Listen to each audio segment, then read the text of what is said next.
voltamos com Memória Viva, hoje conversando com a professora Gorete Macedo.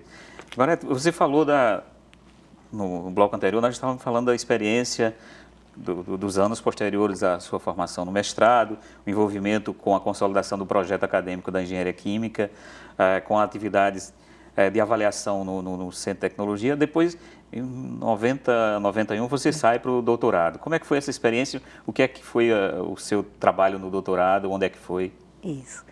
Então, vale a pena pontuar uma coisa interessante. Então, imagina, eu terminei o mestrado em 82, né, e saio para o doutorado em 91.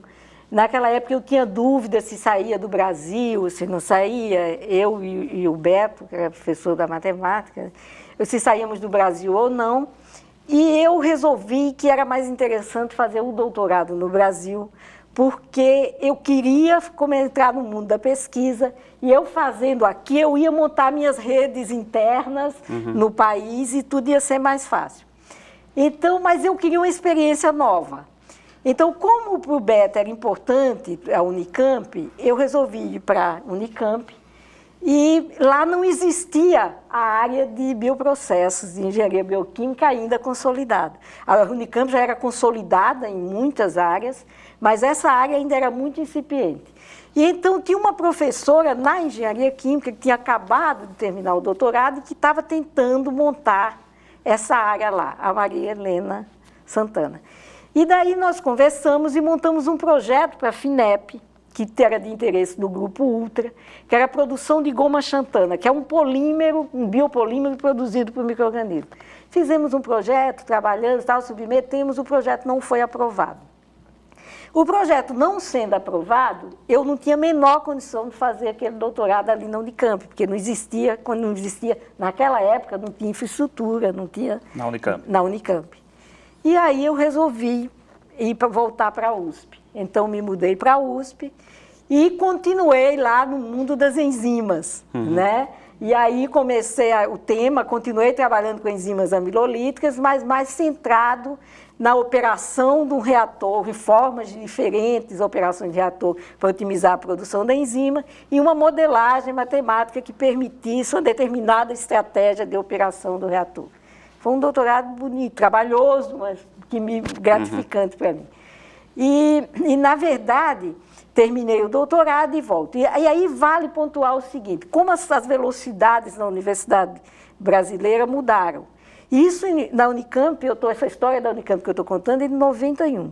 Hoje a Unicamp é um dos maiores centros de pesquisa nessa área no Brasil, na América Latina e no mundo, aonde o Everaldo fez o doutorado. O Everaldo fez o doutorado? Na Unicamp. Na Unicamp, mas em outro momento. Já nessa Unicamp que eu estou falando. Né? Só um parêntese, esse é um dado super importante, especialmente nesse momento em que a gente tem que sempre chamar a atenção para a importância da universidade no desenvolvimento do país. Isso. É a velocidade ou os tempos históricos diferentes da Universidade do Brasil. Quer dizer, exatamente. há um tempo na Universidade Brasileira, depois da década de 90, que é de muita consolidação da pesquisa, né, da legitimidade da instituição. Então, em 90, no começo de 90, a infraestrutura da engenharia química quase inexiste na Unicamp, e depois você vai para um programa que já... No fim dos anos 90, já E era outra... E já uma estrutura já bem consolidada.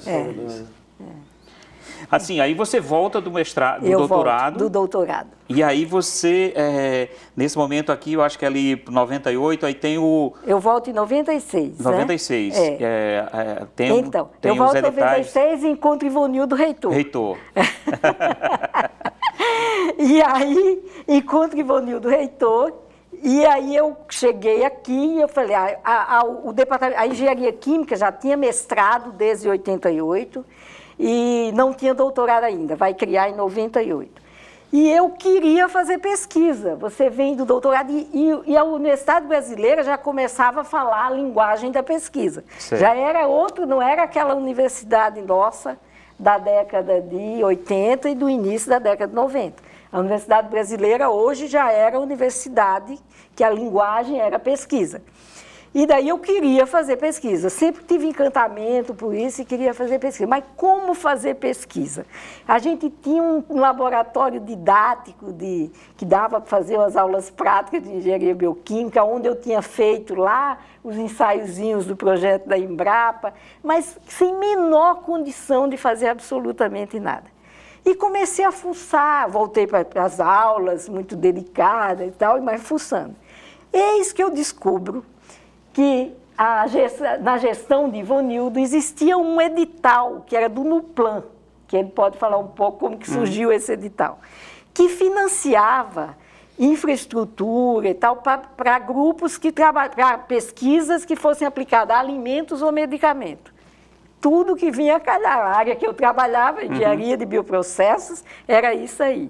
Então, concorri um primeiro edital pequenininho que consegui comprar um shaker, um incubador rotativo, que é um equipamento que controla a temperatura, frequência de agitação. Você pode fazer alguns experimentos, que a gente chama de ensaio. E um banho-maria, foi o que dava para comprar. Instalei lá numa bancada do laboratório didático de termodinâmica, pus o shaker no corredor e fiquei pensando o que é que eu ia fazer na sequência. Eis que no ano seguinte aparece um edital para construção.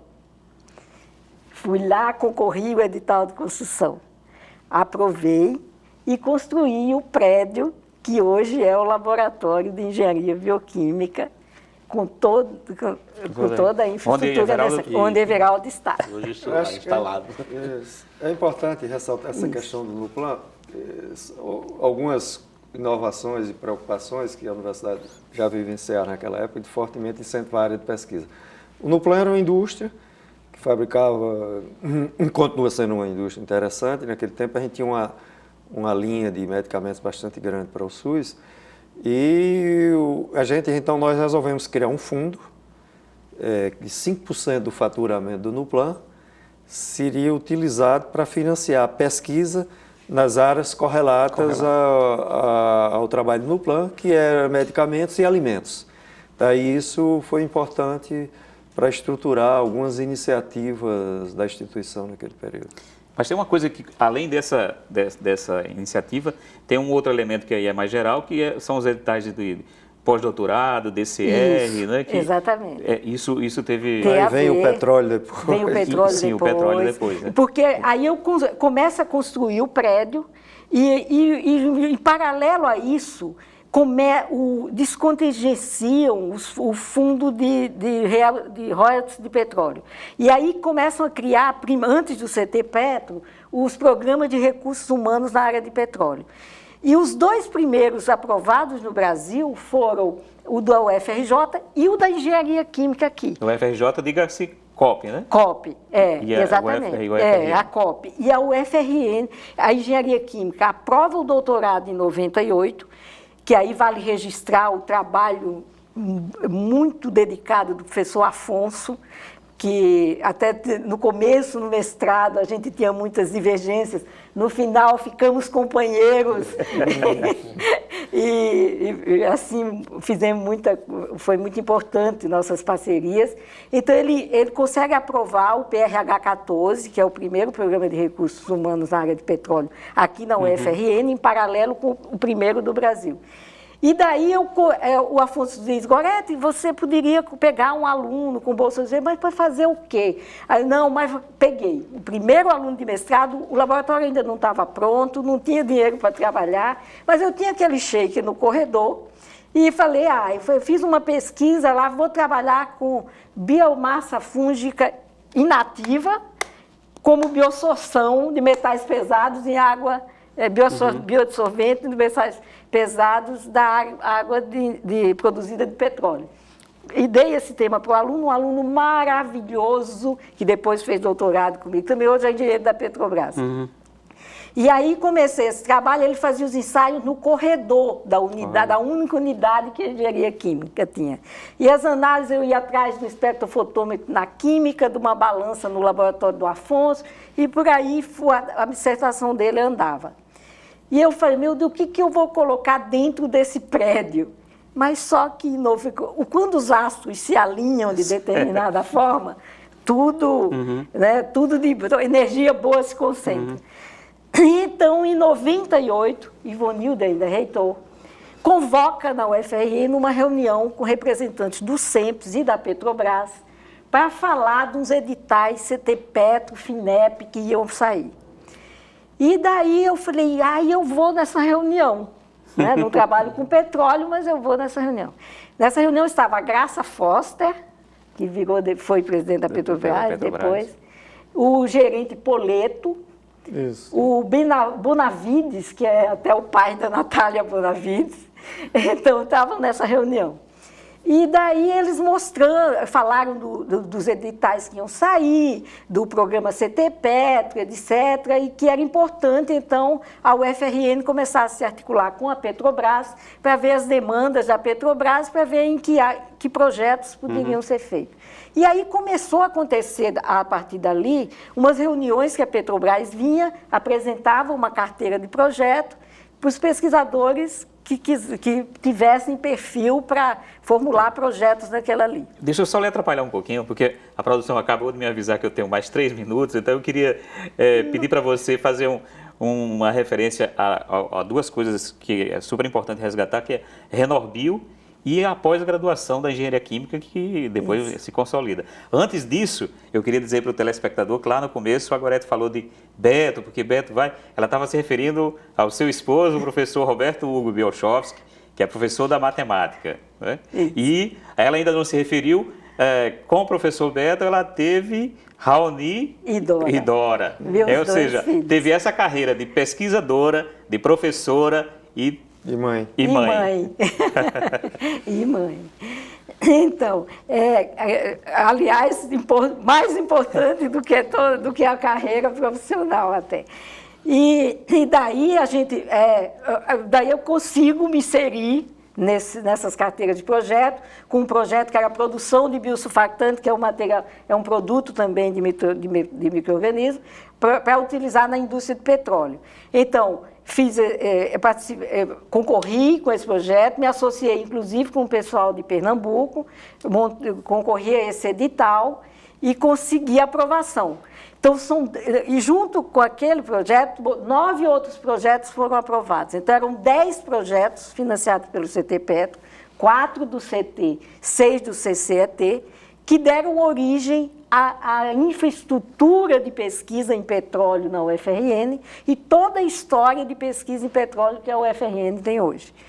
E aquele projeto me permitiu montar todo o laboratório que eu tinha construído, o espaço passou a ser pequeno, montar um laboratório que tinha toda a infraestrutura para fazer pesquisa em engenharia de bioprocesso. Que foi a base do que é hoje a pós-graduação em engenharia química. Não, a pós-graduação em engenharia química já existia antes, que é a base dessa área, consolidação dessa área. Mas fala um pouquinho da Renorbio, porque eu estou preocupado com isso. Isso, e em paralelo a isso, também em 98 teve uma reunião convocada por Luiz Antônio Barreto de Castro, que era o pai do PADCT, que ele sonhava em criar umas redes de biotecnologia no Brasil.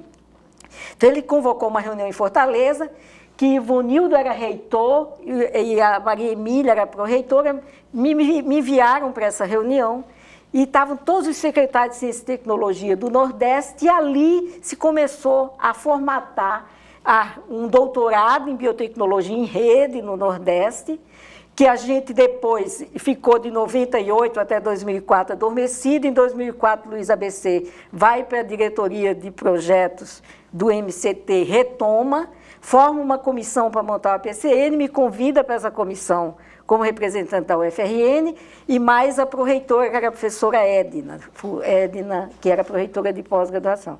E nós começamos a montar essa PCN, aprovamos o doutorado com conceito 5 em 2005, é um doutorado em rede que envolve todos os estados do Nordeste e mais o Espírito Santo. Tem 4 áreas de concentração, que é saúde, agropecuária, recursos naturais e industrial. Eu fiquei coordenadora geral da área de industrial e coordenadora do ponto focal aqui na UFRN. E no primeiro ano do doutorado, surge um edital para se concorrer e se criar uma redes de pesquisa. E aí eu me associei naquele momento com a Universidade Federal do Ceará, com 2 grupos distintos, 2 grupos que não eram grupos, eram 2 professoras, Federal de Pernambuco, Rural de Pernambuco, e convidamos um professor da Federal de Campina Grande. Montamos um grande projeto que foi aprovado, que o mote era aproveitamento de resíduos agroindustriais do Nordeste para a produção de bioprodutos, né, pensando no arranjo de biorefinaria.